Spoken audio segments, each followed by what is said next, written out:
Despite his exhaustion, he knew he couldn't afford to delay the mining process.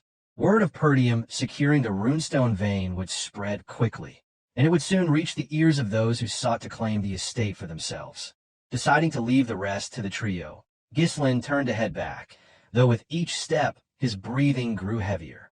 He knew they had to strengthen their forces as quickly as possible to a level where no one would dare challenge them. But before he could take another step, his body gave out. He collapsed to the ground, unconscious. Belinda immediately shouted his name, but even without an immediate response, a pang of pain struck the hearts of all who had witnessed the fall of the Archduke. In the dimly lit, foreboding hall, a messenger pigeon arrived, a letter securely fastened around its neck, heading toward the mysterious figure who coveted the Perdium estate. The figure, Count Desmond, Harold Desmond, loomed in the shadows, a figure who commanded everything from behind the scenes. As if performing an action long ingrained, he accepted the pigeon, his grip unwavering. With measured motion, he opened the letter. Inside, a report confirmed the partial reclamation of the Forest of Beast, suggesting a territorial war with the Dygald family and the eventual destruction of Perdium. After that, the ducal house would intervene. With sharp eyes, Count Desmond read the report. The destruction of Perdium. His voice carried a weight that left no room for doubt. Before him, those gathered under his command sat around a circular table, representatives from across the kingdom awaiting his directive. One of them, pondering aloud, wondered if they should reduce Perdium to a lordless land. Another expressed that the time had come. A third suggested that the ducal house likely intended to appoint a new ruler for Perdium. Count Desmond then asked how many of his people were still in Perdium. One of his subordinates answered that 2 retainers and 1 knight remained. He immediately ordered the 2 retainers to be sent to Dygald's territory. The fact that the missing Dygald heir had been found dead in the Perdium estate would be enough justification for war. Furthermore, Count Desmond added that Victor would take full command of the operation. This command caught the attention of the gathering. One person expressed disbelief, stating that it was surprising they were deploying Desmond's strongest card so soon. Another remarked that if Frank had done his job properly, Perdium would have fallen on its own. A third person, questioning the need for Victor's involvement, wondered if the ducal house, usually so discreet, had shifted its approach. Count Desmond explained that the Forest of Beasts had changed everything, though the others were left to wonder whether it held some unknown riches. Standing up, Count Desmond asserted that every decision followed Duke Belfine's will, instructing his subordinates not to question any orders. He then asked if anyone else knew about the situation in Perdium. The scene shifted to Rayfold Estate, where Amelia screamed in distress, her cries filling the room. Leaning her head against Bernarfa's chest, she shouted Ghislain's name. Bernarf stood still, allowing her to cry, her body trembling as he did so. Amelia muttered about how Ghislain had secured a runestone mine using the 20,000 gold he had taken from her.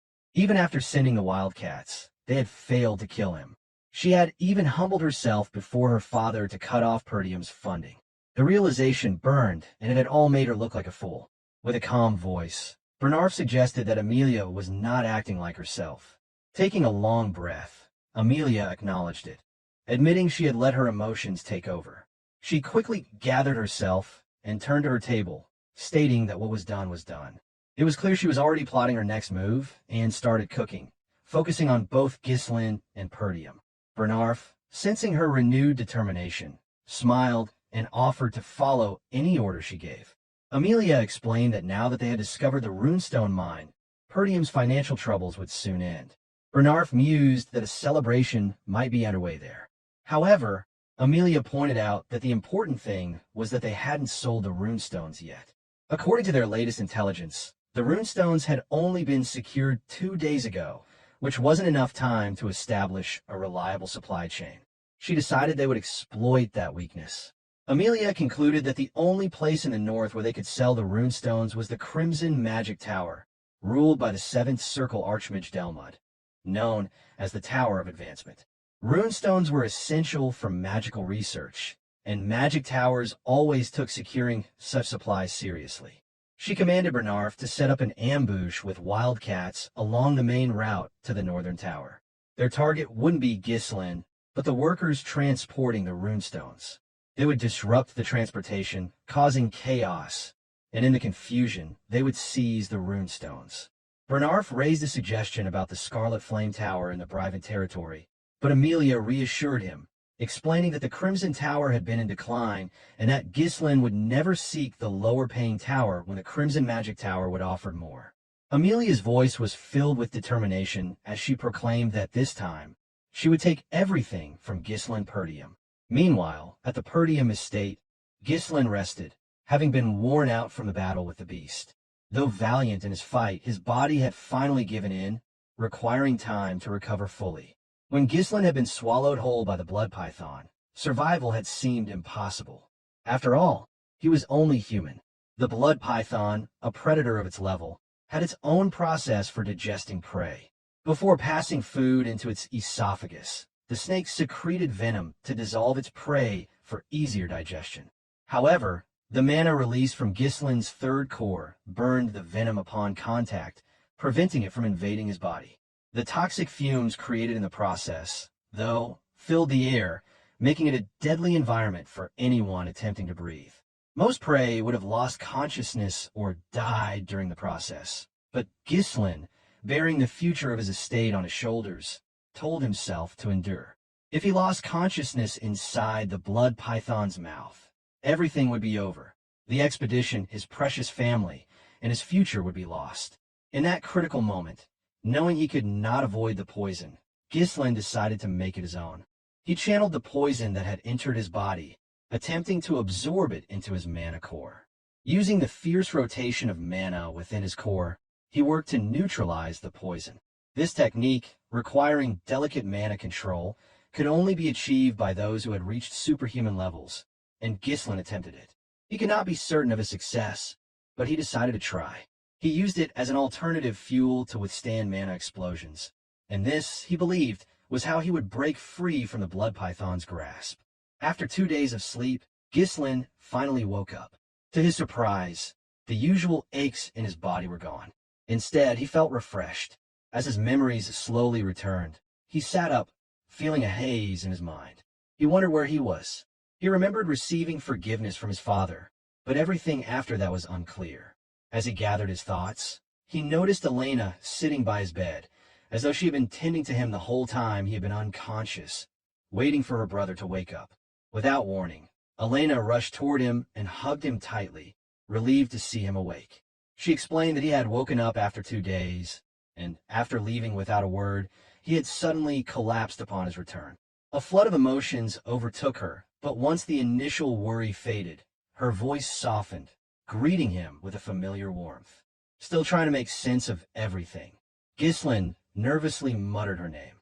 But before he could process it further, Elena abruptly pushed him back onto the bed and ran out of the room, calling out to Belinda that her brother was awake. Ghislain's thoughts remained focused on the situation at hand. 2 days after emerging from the blood python's body, he had received only minimal first aid from Belinda before continuing to work.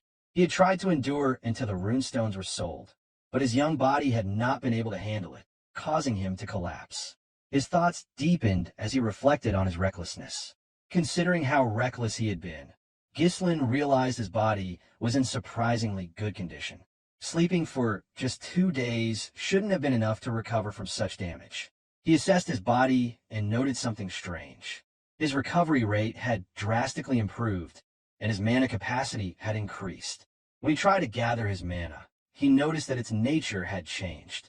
Ghislain wondered if his mana had fused with the blood python's energy during the process of neutralizing the poison in his core.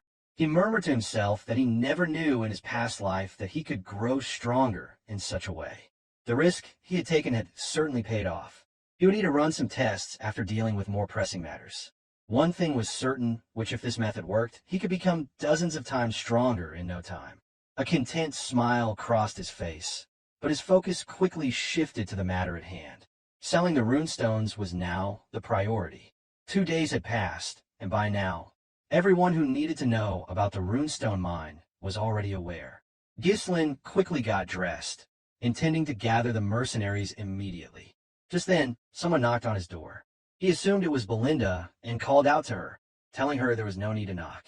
However, To his surprise, his father entered the room, followed by Belinda, who wore a cheerful expression upon seeing him standing, and Elena, who had a sheepish grin on her face. Zwalter, his father, exclaimed his relief that Ghislain was awake. Ghislain responded, startled by his father's words, and confirmed that he was fine. Visibly relieved, Zwalter expressed his satisfaction that Ghislain was okay. Coming to his side abruptly, Belinda ran her hand along his face, nagging him like a child. She scolded him for suddenly collapsing and expressed how worried they had been. Ghislain reassured her nonchalantly that he was fine.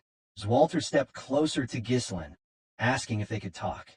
Standing before his son, Zwalter then said that he had a request. Ghislain, confused, listened intently, for his father had never spoken to him this way before, as he had always viewed him as the failure of the Perdium estate's heir.